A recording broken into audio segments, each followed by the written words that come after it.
Last video में पढ़ लिए थे, ये वाला में हम लोग पढ़ेंगे प्रिंसिपल फोकस। ठीक है,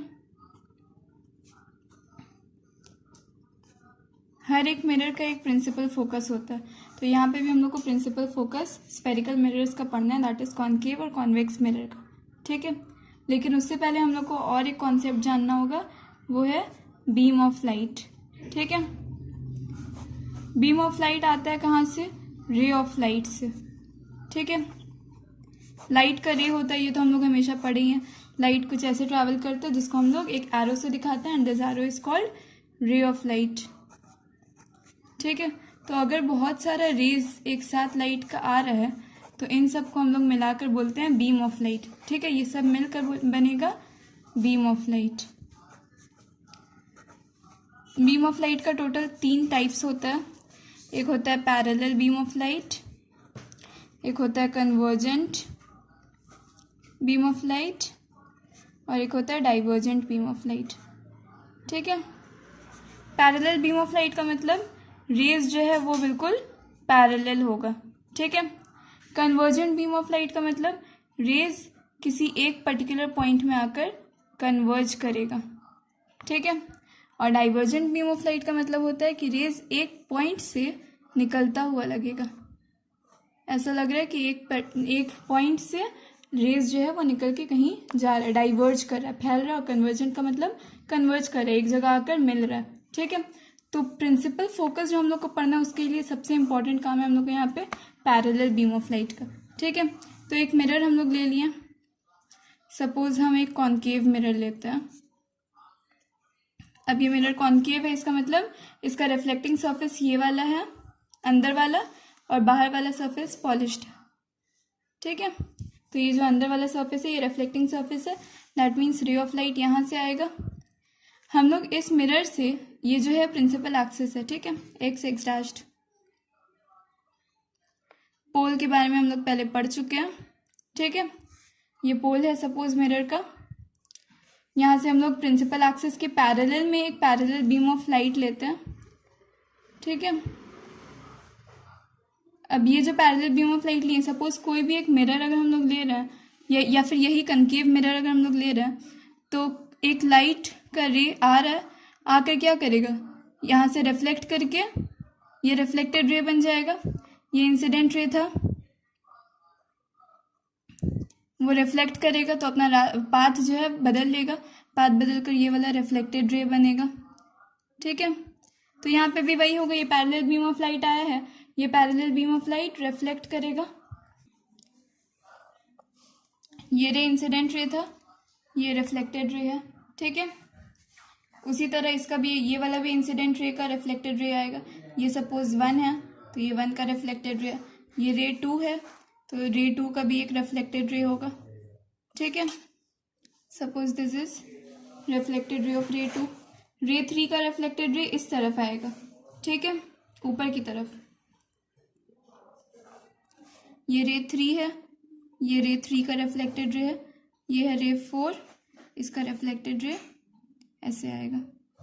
ठीक है, तो ये जो पैरेलल बीम ऑफ लाइट था ये रिफ्लेक्ट होकर ऐसा बीम ऑफ लाइट ये वाला बन रहा है और निकल रहा है कहाँ से, एक पर्टिकुलर पॉइंट से। इसी पॉइंट को हम लोग बोलते हैं फोकस।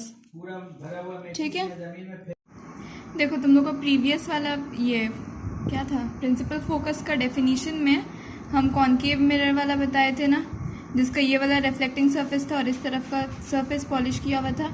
ठीक है, तो इसमें पैरेलल बीम ऑफ लाइट से आया और आकर रिफ्लेक्ट होने के बाद वो फोकस पे कन्वर्ज कर गया, है ना। फोकस पे कन्वर्ज कर जाना मतलब फोकस में मिल गया। ठीक है, और अगर प्रिंसिपल एक्सिस के ऊपर से कोई रे आ रहा है तो वो वापस प्रिंसिपल एक्सिस से ही क्रॉस कर जाएगा। ठीक है, प्रिंसिपल एक्सिस है तो यहाँ पे पोल होगा जिसको हम लोग एक्स डैश्ड दिखाते हैं। ठीक है, ठीक है, ये यहाँ पे ये वाला फोकस है। ये फोकस जो है वो इन केस ऑफ कॉनकेव मिरर के सामने होता है।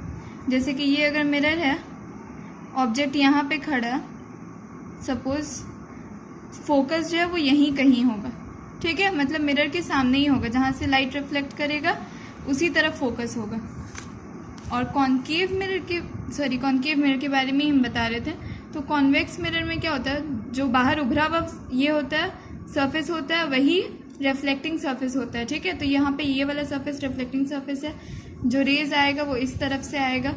ठीक है, और चूंकि ये कॉन्वेक्स मिरर है तो यहाँ पे रे सब ये इंसिडेंट रे आ रहा है तो रिफ्लेक्टेड रे यहाँ जाएगा, प्रिंसिपल एक्सिस से दूर जाएगा। ये वाला भी इंसिडेंट रे है तो प्रिंसिपल एक्सिस से दूर जाएगा रिफ्लेक्टेड रे, ये हम बता दिए हैं अभी तुम लोग को। और ये प्रिंसिपल एक्सिस से जो रेज जाएगा वो वापस प्रिंसिपल एक्सिस के रास्ते ही वापस आ जाएगा। ये पोल ऑफ मिरर है P। ठीक है, तो यहाँ पे जो रेज आ रहा है, अगर तुम और भी डायग्राम बनाती हो, छोड़ा ऐसे ही दिखा रहे हैं हम, ये सब जो रेज आ रहा है ऐसा लग रहा है कि एक पर्टिकुलर पॉइंट जो मिरर के पीछे है उस एक पॉइंट से निकलता हुआ रेज लग रहा है ना। ये इंसिडेंट रे था तो ये रिफ्लेक्टेड रे, ऐसा लग रहा है कि ये रिफ्लेक्टेड रे यहाँ से आ रहा है। अगर ये इंसिडेंट रे आ रहा है तो रिफ्लेक्टेड रे ये होगा, ऐसा लग रहा है कि ये भी यहीं इसी पॉइंट से आ रहा है। ठीक है, तो in case of convex mirror क्या होता है, ऐसा लगता है कि जो रिफ्लेक्टेड रेज है वो मिरर के पीछे किसी एक पॉइंट से डाइवर्ज हो रहा है। ठीक है, इसलिए हम लोग कॉन्वेक्स मिरर को डाइवर्जिंग मिरर भी बोलते हैं। ठीक है, और कॉन्केव मिरर को कन्वर्जिंग मिरर बोलते हैं, क्योंकि यहाँ पे जो रिफ्लेक्टेड रेज होता है, जो पैरेलल बीम ऑफ लाइट है उसका जो रिफ्लेक्टेड रेज होगा वो किसी एक पॉइंट में आके कन्वर्ज कर जा रहा है, मिल जा रहा है ना, किसी एक पॉइंट में आके कन्वर्ज कर जा रहा है। और यहाँ पे क्या लग रहा है कि एक पर्टिकुलर पॉइंट से डाइवर्ज कर रहा है, बाहर निकल रहा है। ठीक है, तो इसलिए कॉन्वेक्स मिरर को डाइवर्जिंग मिरर भी बोलते हैं। और in case of convex mirror जो फोकस होता है वो मिरर के पीछे होता है, और in case of concave mirror जो फोकस होता है वो मिरर के सामने रहता है। ठीक है, तो हम तुम लोग को प्रिंसिपल फोकस का डेफिनेशन पिछले वाले इसमें वीडियो में बता दिए थे, लेकिन वहाँ पे ये वाला पार्ट नहीं हुआ था, कॉन्वेक्स मिरर वाला पार्ट। तो यहाँ से कॉन्वेक्स मिरर वाला फोकस समझ में आ गया। यहाँ पे जो सेंटर ऑफ कर्वेचर होगा वो भी मिरर के अंदर ही कहीं होगा, क्योंकि यहाँ पे अगर हम लोग इस सरफेस को फुल करेंगे, सॉरी इस स्फेयर को पूरा करेंगे तो हम लोग को दिखाई देगा क्या, सेंटर यहाँ अंदर की तरफ है ना, ये रेडियस ऑफ कर्वेचर होगा, यहाँ से लेके यहाँ तक का रेडियस ऑफ कर्वेचर होगा। ठीक है, तो in case of convex mirror focus, ये centre of curvature, radius of curvature, ये सब कुछ मिरर के पीछे होता है। और in case of concave mirror अगर हम लोग ये वाला स्फेयर को पूरा करते हैं तो हम लोग को क्या दिखेगा कि ये पूरा स्फेयर है तो इसका सेंटर भी यहीं कहीं होगा, है ना, और इसका रेडियस ऑफ कर्वेचर भी यहीं कहीं होगा। तो यहाँ पे focus, centre of curvature, radius of curvature सब मिरर के बाहर होता है, और कॉन्वेक्स मिरर में सब कुछ मिरर के अंदर होता है। ठीक है, ये सब कॉन्सेप्ट्स है, इसके बाद हम ये बताएंगे फॉर्मेशन ऑफ इमेज। अब हम बताएंगे कि कौन सा रे कैसे पास करेगा, तो उसका इंसिडेंट रे के हिसाब से रिफ्लेक्टेड रेज कैसे आता है। ठीक है, जैसे कि सपोज़ कोई हम एक ऑब्जेक्ट ले लिए हैं। ठीक है, यहाँ पे फोकस है, यहाँ पे सेंटर ऑफ कर्वेचर है। ठीक है, तो अगर हमको ये AB इमेज है, ठीक है, और ये पोल है, तो अगर तुम फोकस से कोई एक रे पास कराती, सबसे पहले तो हम लोग जो पढ़े हैं कॉन्केव मिरर के लिए वो क्या होता है कि ये प्रिंसिपल एक्सिस है x डैश्ड, इसके पैरेलल में एक रे अगर तुम पास कराओगी तो क्या होगा, ये जो पैरेलल रे जाएगा वो फोकस से क्रॉस करेगा। ठीक है, ये हो गया रे नंबर 1, रे नंबर 1 का रिफ्लेक्टेड रे आ गया। ठीक है, तो अगर कोई भी हम लोग को किसी भी ऑब्जेक्ट का या किसी भी पॉइंट का इमेज बनाना रहता है तो हम लोग सबसे पहले प्रिंसिपल एक्सिस के पैरेलल में एक रे पास कराते हैं, तो वो जो पैरेलल में रे पास कराएंगे वो हमेशा फोकस से क्रॉस करेगा इन केस ऑफ कॉन्केव मिरर। और अगर उसी के उल्टा कॉन्वेक्स मिरर तुम लेती हो, ठीक है, तो फोकस तो यहाँ रहेगा, सेंटर ऑफ कर्वेचर यहाँ रहेगा। सपोज हम ये ऑब्जेक्ट लिए, ये प्रिंसिपल एक्सिस है।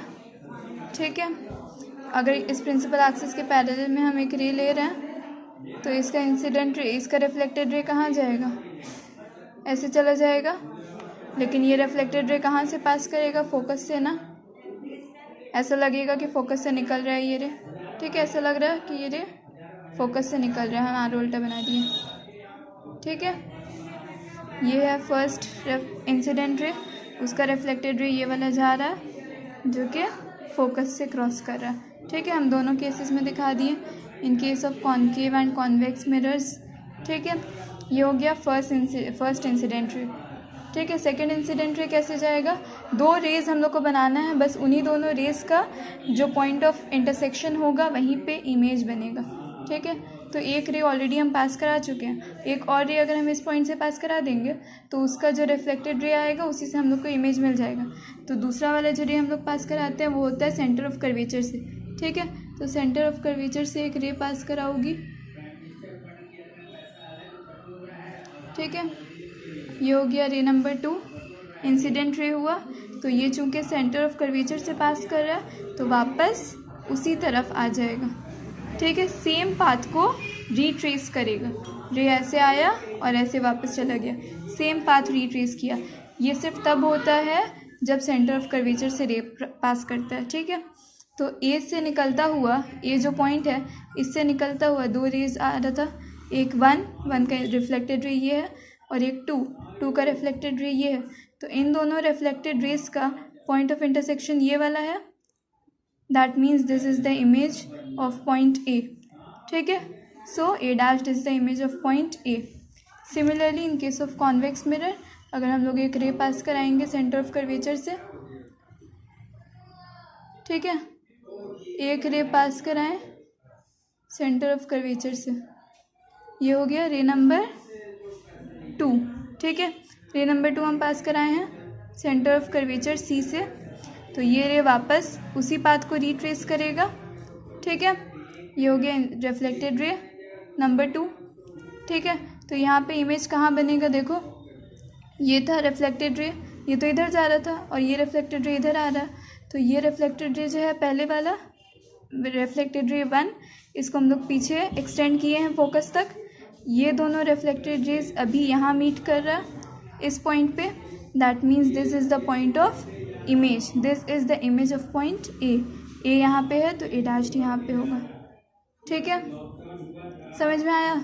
ऐसे ही हम लोग हर एक पॉइंट का लेंगे, यहाँ पे भी हर एक पॉइंट का लेंगे तो बी डैश हम लोग को मिल जाएगा यहाँ पे।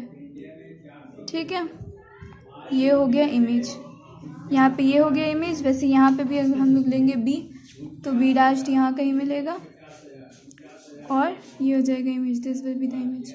ठीक है, यहाँ पे रियल और इन्वर्टेड इमेज बना है इसलिए मिरर के सामने है, इन फ्रंट ऑफ मिरर है। वैसे यहाँ पे इरेक्ट इमेज बना है, दैट मीन्स वर्चुअल इमेज बना है, तो ये बिहाइंड द मिरर है कॉन्वेक्स मिरर के केस में। ठीक है, दो रूल्स हम बता दिए।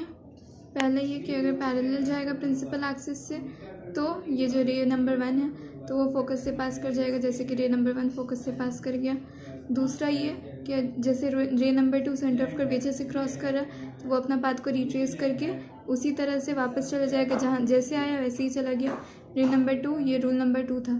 ठीक है, रूल नंबर 3 क्या होगा कि अगर कोई रे सपोज प्रिंसिपल एक्सिस के साथ I डिग्री एंगल बनाता है, ये है रे नंबर 3। ठीक है, तो वो वैसे ही I डिग्री एंगल ही बनाएगा, यहाँ पे जो एंगल ऑफ रिफ्लेक्शन R होगा वो सेम होगा, R इक्वल्स टू I। ठीक है, वैसे ही सेम एंगल बनाकर निकलेगा। ये रूल नंबर 3 है जिसको हम लोग बहुत कम, बहुत रेयरली यूज़ करेंगे। ठीक है, पास किया पहले इंसिडेंट रे आया, रे नंबर 3 जैसे कि आ रहा है, एक आई एंगल बनाकर प्रिंसिपल एक्सिस के साथ आई एंगल बनाकर आया तो आर एंगल बनाकर जाएगा और ये आर एंगल जो होगा वो आई के इक्वल होगा। ठीक है, ये थर्ड पार्ट है, ये उतना इंपॉर्टेंट नहीं है, एक रूल है इसलिए हम बता दिए, लेकिन इसको हम लोग यूज़ नहीं करेंगे इमेज फॉर्मेशन में। यही दोनों रूल्स को यूज़ करेंगे, पैरेलल वाला और सेंटर ऑफ कर्वेचर वाला।